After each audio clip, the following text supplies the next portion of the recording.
Mauro é especialista em gerenciamento de identidade, com mais de 20 anos de experiência em sistemas de gerenciamento de informações de segurança e TI.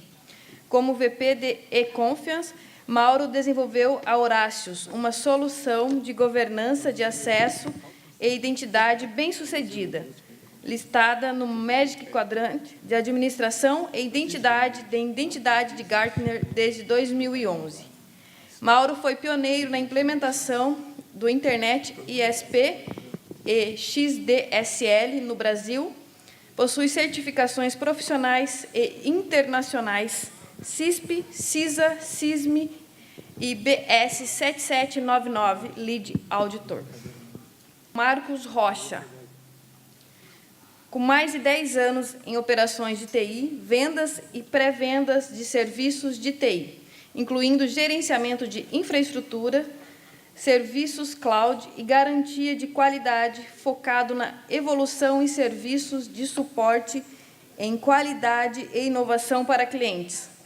Como chefe de arquitetura de infraestrutura e design de soluções, tem liderado o modelo comercial e operacional completo de serviços relacionados à eficiência e melhoria de TI em clientes com atividades em serviços financeiros, telecomunicações e adquirentes de cartões de crédito. O Roberto Maier, que é diretor de comunicação da CESP Nacional, presidente da MBI e também membro do Conselho de Ética da CESP São Paulo, que vai subir ao palco em substituição ao Paulo Pagliuzzi. Obrigado. Nós montamos esse painel justamente que a gente pudesse evidenciar quais vão ser os principais desafios que as empresas vão ter dentro desse novo contexto da transformação digital. A gente vive uma era exponencial, onde, por exemplo, tem uma estatística que, em 9 anos, 2027, 75% das Fortune 500 que nós conhecemos hoje não existirão mais. Atualmente, 70% das indústrias, 50% dos seus produtos advêm de produtos novos e produtos digitais. Como é que eu consigo proteger, então, a minha propriedade intelectual com relação a esses produtos digitais? Então, esse painel montado foi justamente para discutir isso, como é que eu tenho garantia, integridade e acesso, né, às minhas informações dentro das estruturas organizacionais. Então, eu vou pedir para o Mauro Souza tomar assento, eu vou pedir para o Roberto Maier tomar assento e o Marcos Rocha fazer a mesma coisa. E como, na realidade, eu não sou um tremendo especialista no assunto, eu sou apenas um moderador, eu vou pedir para o Mauro fazer o primeiro contexto para a gente e dar um pano de fundo para todo mundo entender o que nós vamos conversar aqui. O que as empresas, as startups que sobrevivem têm em comum? Linkando um pouco com a palestra anterior, né? Elas têm em comum que elas viram gente grande. E por que eu estou falando de startup aqui? Eu vou falar de startup porque também quando eu vejo grandes empresas indo para a transformação digital, elas falam, vamos seguir a mentalidade de startup. Falhar rápido, tocar as coisas, é isso mesmo que tem que fazer. Tá? Só que quando começa a crescer, a mortalidade é brutal, 95% morre. Por que morrem as empresas que começam com startup e por que eventualmente grandes empresas que fazem a iniciativa de transformação digital pensando como uma startup também falham? Vamos lá. Produto perfeito para o marketing. Tem que fazer algumas coisas que as pessoas querem, né? O empreendedor não dá bola para aquelas boring things, como controlar a segurança, desenvolver processos, trabalhar com as pessoas, enfim, ele se preocupa só com o produto dele. E não consegue crescer rapidamente, ou não consegue criar mecanismos de tecnologia até para acompanhar a mudança. E quando ele não consegue acompanhar a mudança do seu próprio crescimento, ele começa a sofrer o killer de startups, né? Que ele perde cliente, perde competição e vai perdendo a paixão. Ou seja, o soldado fica cansado e quando vai tomar a montanha, ele já desistiu porque está muito difícil vencer aquele inimigo. Tá? E vamos ver por que tem a ver gestão digital nisso aqui, gestão de identidade nesses casos logo adiante. Tá? Bom, quando a startup começa a crescer, ela precisa de investimento, né? E o investidor olha isso. Tá? Grandes riscos tecnológicos de 2018. Quais são? Cybersecurity, fraude e roubo. É isso. Então, quando ele começa a crescer, deixa de ser adolescente, ou vai ser um investidor externo ou o board da própria empresa, que vai, vou colocar bastante dinheiro mesmo. E aí começa a grande diferença de novo, né? Seja você uma startup, seja uma grande empresa, dinheiro ainda é dinheiro. Tá? Acionista ainda quer retorno do investimento. Acionista ainda não quer botar dinheiro fora. Então, cuidado com essa ideia de então, startup de adolescente, né? Tipo aquela, quando ele vai crescer, ele descobre que não pode fumar maconha se apresentar para o board. Os Beatles, diz a lenda, fumaram maconha no banheiro quando foram receber um presente da rainha, né? No ambiente deles podia, no meu não dá. Eu não consigo fazer isso de apresentar para o board. Então, você tem que identificar também qual é a necessidade da tua indústria. E por que a transformação digital, né? Flexibilidade, redução de custo, redução de tempo, valor agregado, ou seja, rapidez no movimento, né? Atender cliente, gerar isso tudo. Empowerment, garantir que as informações circulam, garantir que você consegue fazer ofertas personalizadas para o teu cliente. Muito bacana. Tudo isso em processos, atendimento a cliente. E como é que fica a tecnologia lá embaixo para fazer isso, né? Na internet, nobody knows that you are a dog. Então, quando você trabalha cada vez mais com informações que nascem impessoais, que são do data mining, do analytics de cliente, começa a trazer isso para dentro e depois começa a tomar decisões com base nisso, começa a dar direitos para as pessoas com base nisso, começa a mexer pessoas em base nisso, talvez seja bom saber se do outro lado, quem está lá? Nobody knows you are a dog. E aí começamos a tentar esses movimentos que gestão de identidade, acesso a direitos mexem em tudo. Todas as áreas da empresa. E, por favor, né, nós de TI e traficantes de drogas temos usuários, né? Vamos transformar isso aí em cliente. E aí como é que você transforma em cliente?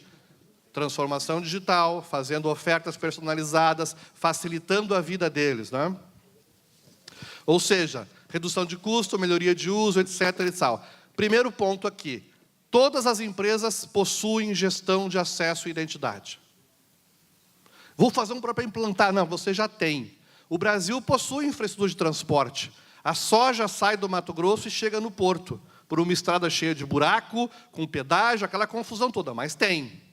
Nos Estados Unidos, você anda em ônibus, caminhão e trem com muito mais flexibilidade, rapidez e segurança.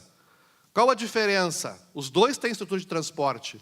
Uma é muito mais adequada à realidade, muito menos custosa. Então, quando você cria todo um processo de transformação digital e lá na ponta, isso é executado por um técnico, abrindo um chamado e criando direitos na mão, você está trafegando em uma estrada brasileira. Você colocou um motor de Fusca numa Ferrari. O carro vai andar, mas será que vai ganhar alguma corrida? Então, aí começa essa diferença quando você efetivamente olha teu processo de gestão de direitos e começa a pensar em automatizar ele alinhado com o teu objetivo de transformação digital, que é garantir que essa movimentação toda de informações que você tem se materialize em direitos. Tá? E esse é o presente. Quando eu falei que ia falar de transformação digital, presente, passado e futuro, né? O presente é mais ou menos esse.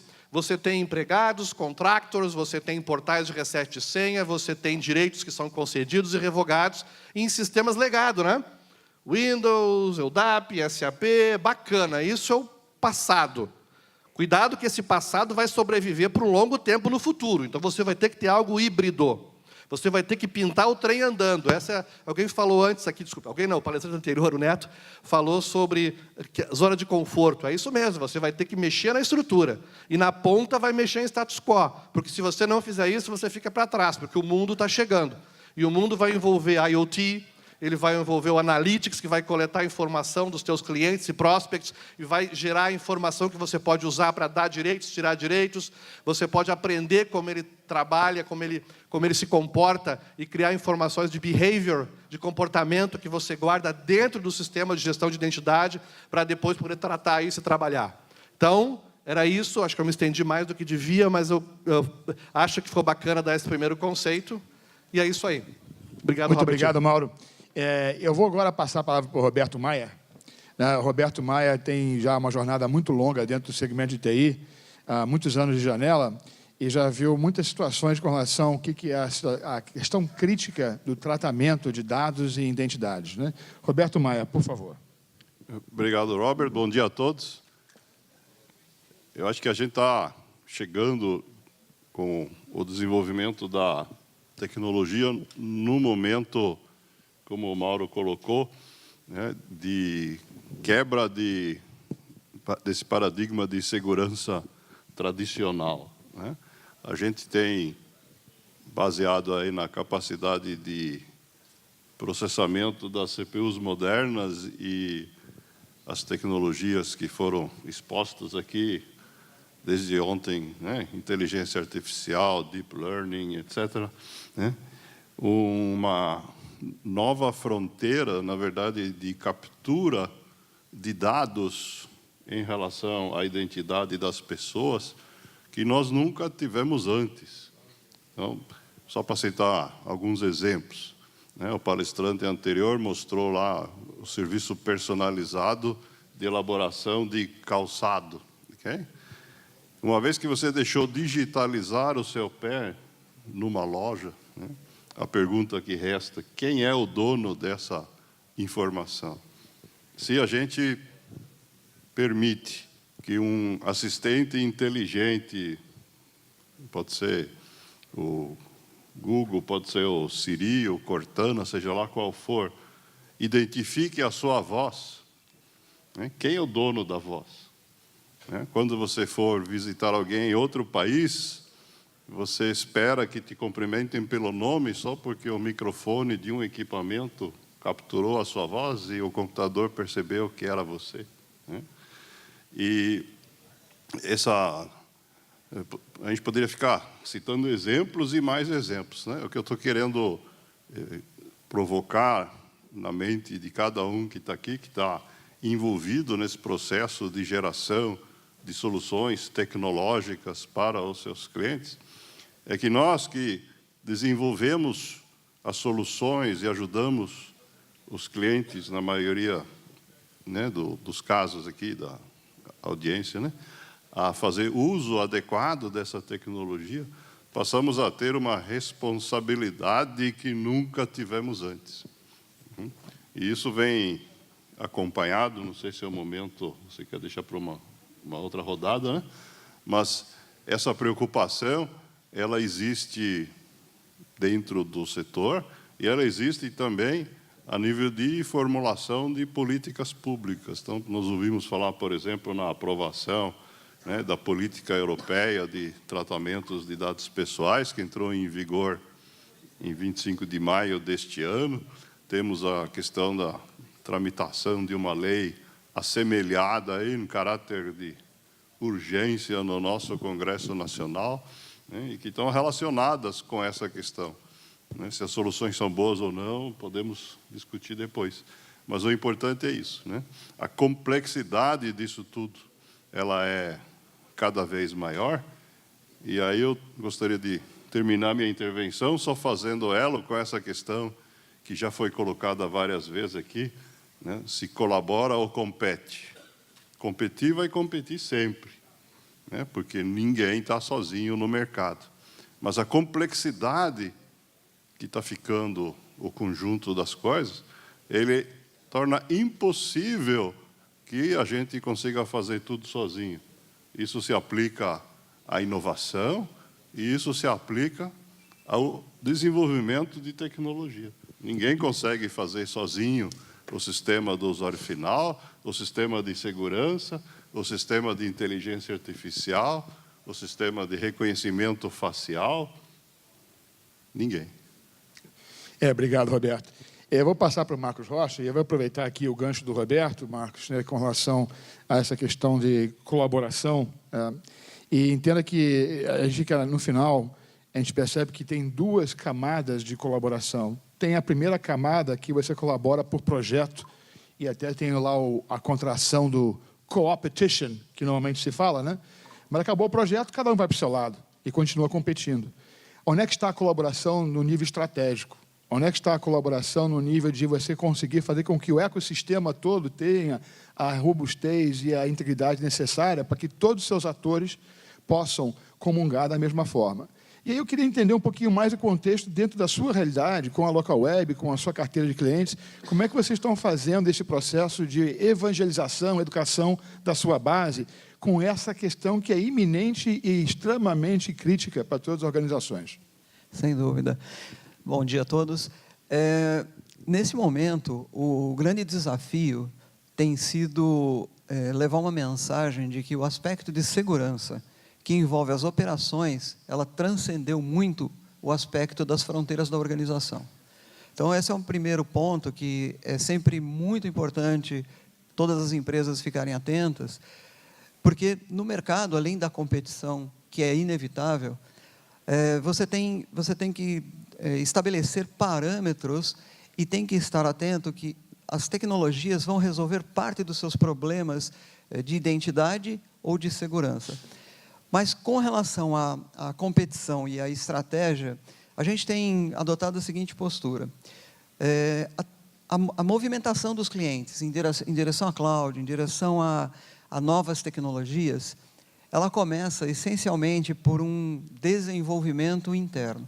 Nós, particularmente, fazemos um trabalho de evangelização, levando workshops, levando treinamentos, desenvolvendo equipes dentro do próprio cliente, para que ele possa compreender, quando a gente faz uma oferta efetiva seja de uma jornada para a cloud, ou seja de um ambiente híbrido, ou seja, resolvendo um problema específico de segurança ou proteção, que a gente consiga apresentar isso de uma forma que faça sentido em termos de negócio.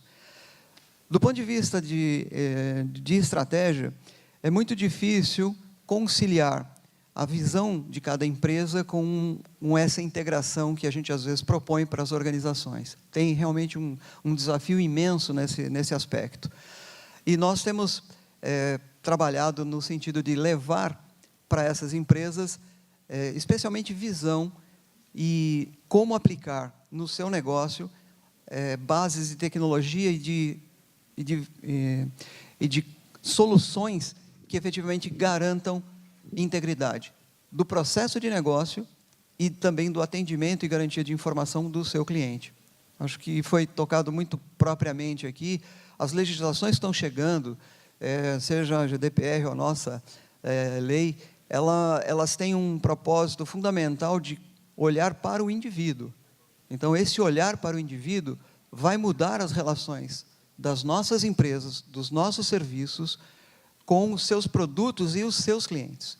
Então, isso muda muitos aspectos e todas as empresas, quem já estava sujeito à GDPR, já começou a mandar novos avisos, novos informativos, pedindo para que a gente aceite ou não aceite os novos termos, porque com esse detalhe de você olhar para a pessoa, para a informação, para a privacidade, onde você quer preservar isso, muitas coisas vão mudar nesse cenário. E vai exigir não só criatividade, mas uma ação proativa. Vai exigir que a gente leve e resolva problemas para essas empresas com as nossas ofertas. E esse é um grande desafio, especialmente para nossas empresas que estão efetivamente dando suporte de tecnologia ou de serviços para essas empresas. Então, nós temos o desafio de integração de estratégia e o desafio de implementação tecnológica ao mesmo tempo. Então, eu vou fazer uma provocação para vocês com o seguinte, né? O que é necessário para que a gente consiga construir ou fazer a adequação do ambiente regulatório atual para essa nova fronteira, onde você vai ter a IoT, inteligência artificial, e etc. e tal? Como é que você consegue contextualizar isso? Onde é que a gente começa? A gente começa pela tecnologia ou começa pelo ambiente regulatório? Mauro. Eu diria que começa pelo âmbito regulatório, principalmente num país como o Brasil, onde a cultura, como é que o Neto falou de novo, né? A cultura come a estratégia no café da manhã. Tá? No Brasil, volta e meia eu testo. Você vai, às vezes, em hotel, em restaurante, em algum lugar, se você não passa o telefone pessoal, o teu e-mail pessoal, a pessoa fica ofendida. Como assim está segurando informação? Se você precisar de uma informação extremamente pessoal. E por que no regulatório? Para começar a forçar a mudança, sendo muito prático aqui, tá? Sempre tem uma palavra muito prática. Surgiu agora a notícia que o Banco Inter, que teve um problema de vazamento de dados, está sofrendo um processo pelo Ministério Público, fala-se em multa de 10 milhões. Ok? A lei brasileira ainda nem entrou em vigor, ela já passou pelo Congresso, mas não entrou em vigor. Já tem Ministério Público acionando empresa falando em 10 milhões. Vai doer. Então, talvez seja esse o caminho. Então, regulatório e tratamento.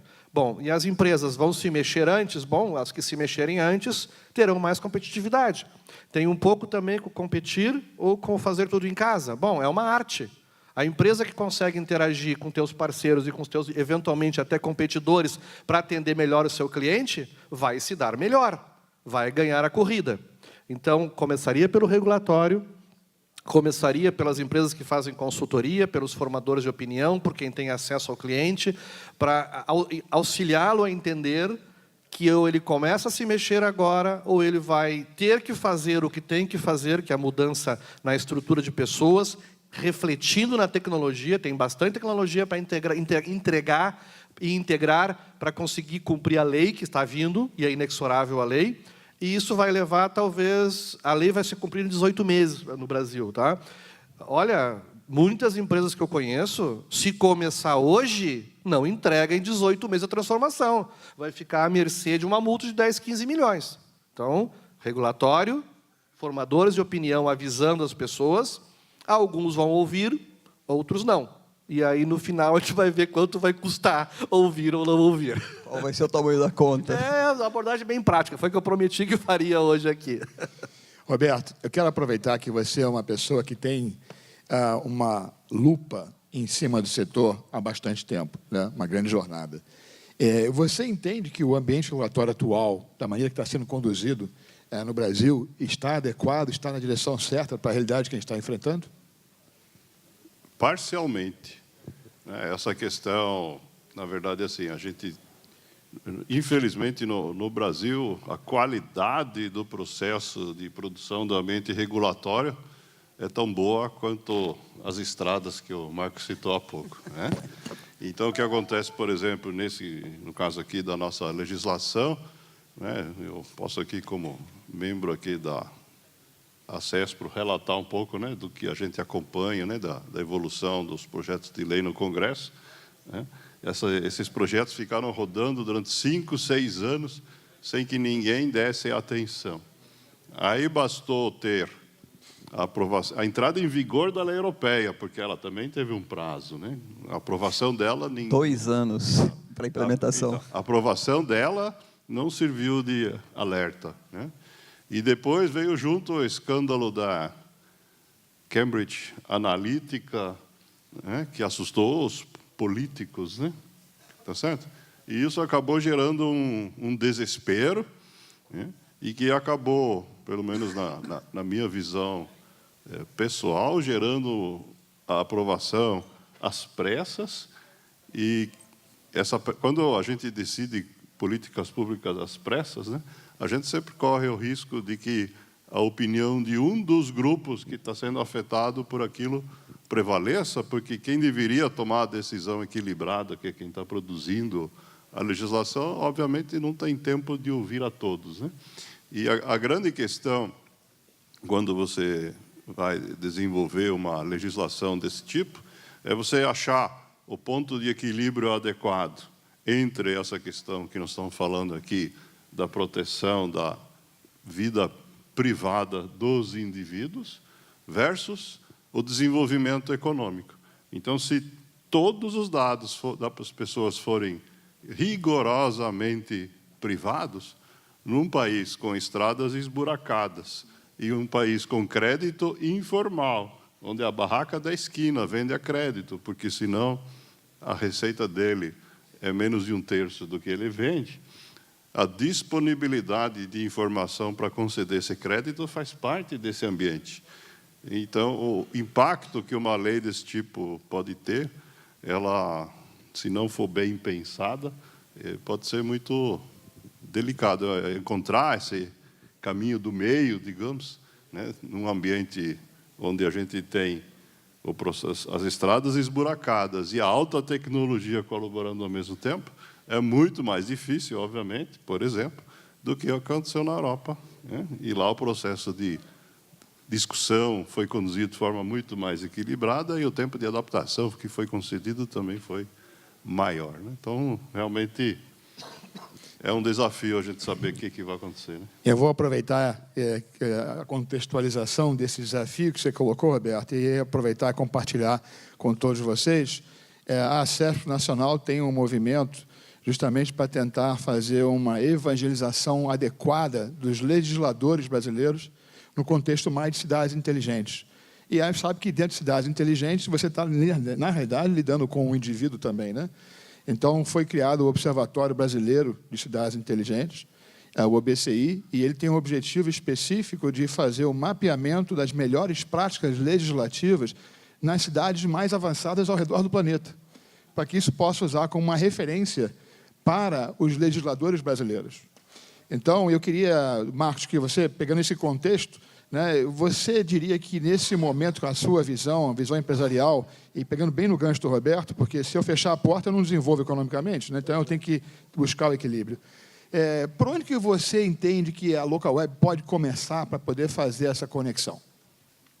Pois é, essa é uma discussão interna bastante interessante, já vem de algum tempo. A gente vem olhando os mais de 70 itens da legislação europeia e começando a entender que impacto cada um daqueles itens poderia gerar num negócio como o nosso.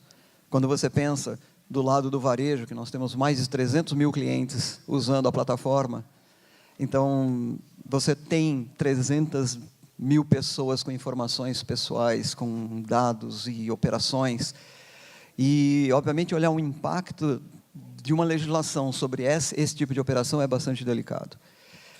Primeiro, porque preservar a informação, a identidade, a privacidade é fundamental. Segundo, porque as operações de negócio dependem necessariamente dessas informações. E quando a gente começa a entrar para o mundo do analytics, do big data, aplicação de machine learning, quando você quer extrair insights, existem processos que têm que ser muito bem pensados, porque você tem que fazer aquela anonimização de todas as informações para que você possa, ao mesmo tempo, gerar os insights para o teu negócio, poder trabalhar com aqueles grupos ou com aquelas pessoas, objetivamente, fazendo ofertas tipo 1 a 1, e, ao mesmo tempo, você tem que preservar toda a privacidade. Então, o desafio é imenso nesse sentido. O outro aspecto que eu vejo é que nem todas as empresas deram a devida atenção no que a legislação está falando. E a nossa legislação, o Roberto abordou perfeitamente, dizendo que ela é parcial. Ela realmente é uma parte. Ela é uma parte de todo um contexto do que significa essa privacidade e de que impactos isso pode gerar na economia. Então, o Mauro mencionou a multa de 10 milhões que já está sendo aplicado, porém a lei propõe multas de até 50 milhões. A lei é muito mais agressiva. E se a gente olhar algumas situações do Brasil, como a gente pode ver lá nos exemplos da atuação de uma ABS, que atuou em empresas por problemas de licenciamento no passado, eu fico imaginando o que pode acontecer com a entrada dessa legislação no momento. Então, assim, os desafios são imensos, e por onde começar? Eu entendo que a compreensão da proposta legislativa é fundamental, e a olhar item a item, porque tem desdobramentos. Tem itens que são muito genéricos, e eles acabam tendo uma abrangência muito grande e podem impactar o negócio de várias formas. Então, primeiro é a interpretação. Eu acho que abordar o aspecto da proposta da lei é fundamental. E aí, entendendo esses impactos em cada um dos negócios, porque nós temos diferenças estratégicas nas nossas atuações, entendendo esses impactos, a gente começar com planos de ações específicos para corrigir ou reorientar posturas e posições em termos das ofertas, em termos da garantia da identidade, da privacidade, da informação, sem perder, efetivamente, a possibilidade de usar essas informações para os nossos objetivos estratégicos. Muito bom, obrigado, Marcos. Então, Mauro, grande desafio que é o seguinte: se tudo está em cima do indivíduo, então passa a ser gestão de identidades, faz ou compra pronto? Olha, só pegando um pouquinho o gancho, complementando, não tem como refazer, mas complementar o que já falaram, né? Os gregos sabiam das coisas, né? Conhece-te a ti mesmo. Depois, mais adiante, tem aquela, já que entender não é possível, compreender não é possível, conhecer é fundamental. Então, conhecer a legislação. Entenda quais são os objetivos de negócio da sua empresa. Identifique onde é que você manipula e trata informação que possa ser valiosa. Identifique aonde essa informação tem que se mover rapidamente para ter direitos e processos, para ter uma oferta personalizada. E aí entra a tecnologia. Mas antes tem o processo e as pessoas no caminho. Tá? Conheça-te a ti mesmo e vai. Pelo menos no núcleo duro da sua empresa, não caiam no logro do me engana que eu gosto. Eu fui auditor muitos anos. Poucas coisas me irritavam mais do que chegar numa empresa e uma tentativa, às vezes muito fraquinha, de enrolar o auditor. O auditor eu estou abrindo também para, por exemplo, o Ministério Público, que eventualmente pode processar vocês. Então, eventualmente, se a empresa está disposta a correr riscos, corra riscos, mas corra risco calculado. Existem 3 respostas em cybersecurity, ou segurança de informação, nesse ponto aqui. Uma, sei do risco e vou correr esse risco, não vou colocar recursos para tratá-lo ou mitigá-lo. Tá certo? Você é o dono do processo, dono da empresa. Segunda resposta, sei do risco e vou colocar recursos para mitigá-lo e chegar até um nível aceitável. Certa resposta. Oxe, eu nem sabia que isso podia acontecer. Muito errada essa resposta. Então, conheça-te a ti mesmo, defina os objetivos, trabalhe com as pessoas para garantir que elas sabem do porquê. Quando você vai fazer uma mudança, porquê? O quando e como é detalhe. Porquê é o mais importante. E aí sim é necessário rechear com tecnologia. Nós podemos, né, estamos aqui para ajudá-los em todos esses pontos do processo. Acho que era isso, o comprar ou fazer pronto. Né? Isso aí, obrigado, Mauro. Roberto, uma última palavra aqui para o nosso grupo. E então, na sua visão, que acompanha o mercado há bastante tempo com uma lupa, qual é o ponto mais nevrálgico hoje com relação ao contexto organizacional das empresas vis-à-vis o contexto do ambiente que a gente vive? Não, acho que o principal desafio é a absorção, né, por parte de quem tem que tomar essa decisão que o Marcos acabou de descrever bem, né, para a gente não ficar, né, a gente observa assim, a maioria das empresas ainda vive na terceira opção. Uxi, nem sabia, né? Tá certo? E aí o risco de ser atropelado pelo trem, né, da história, da tecnologia, como vocês queiram dizer, fica muito grande. A gente tem hoje detalhes na legislação, né, até uma questão que precisa saber, né, porque a legislação brasileira se aplica a atividades no Brasil, né? A aplicação europeia, né, se aplica aos países europeus. Mas se você tiver dados de usuários, no caso da Europa, né, em sistemas feitos em outros países, você tem que atender também, né? No caso do Brasil, a lei que está aí prestes a ser sancionada ou vetada, não sabemos, né? Ela segue essa linha também, né? Mas, certamente, num país de estradas esburacadas, o Ministério Público não vai conseguir multar se a sede da empresa for nas Ilhas Virgens Britânicas, né? Então, é um ambiente realmente que fica cada vez mais complexo, né? E, nessa linha, é importante a gente ter uma dedicação a estudar essas questões profundamente, né? Porque elas são tão importantes quanto ter o conhecimento da tecnologia, né? Quando o uso de tecnologia no passado ele era muito menor, então qualquer coisa que a gente pusesse na frente do cliente, venda. Hoje, não só a questão da competição, mas o impacto, né, da tecnologia, que, como a gente diz, né, é um produto transversal aí, não só a toda a economia, mas a toda a atividade humana, porque engloba também, por exemplo, o lazer das pessoas, a comunicação pessoal, né, que não são atividades necessariamente econômicas, né? Então, o universo dentro do qual a gente está trabalhando, ele exige não só a gente deter o conhecimento tecnológico, né? Como é que eu pego aquele algoritmo de deep learning que foi apresentado aqui ontem e incluo ele na minha solução de gestão de estoques para reduzir a necessidade de capital de giro no meu sistema de ERP, mas eu tenho que ter a responsabilidade e o conhecimento de saber que aquelas informações sobre os consumidores, os clientes das empresas que vão estar usando o meu software de ERP, ali tem um outro universo de questões a serem trabalhadas. E creio que esse é o principal desafio para quem está aqui participando com a gente desse debate. Obrigado, Roberto. E, Marcos, para a gente finalizar, nosso tempo está acabando. Ixi, eu não sabia. O que você fala?